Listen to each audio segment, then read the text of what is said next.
қилы замандардың жаңғырығы іспеттес. Дәл осындай қазақтың қилы замандардағы басынан өткенін суреттейтін ән күйлеріміз, жыр дастандарымыз өте көп.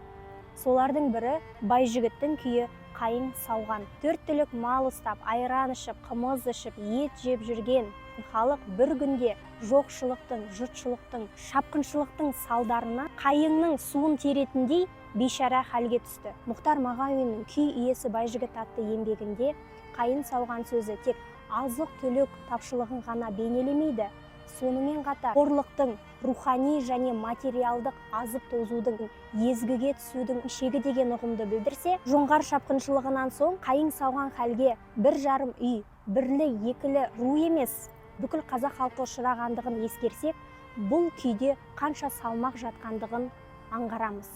Ал кезекті күйге берейік.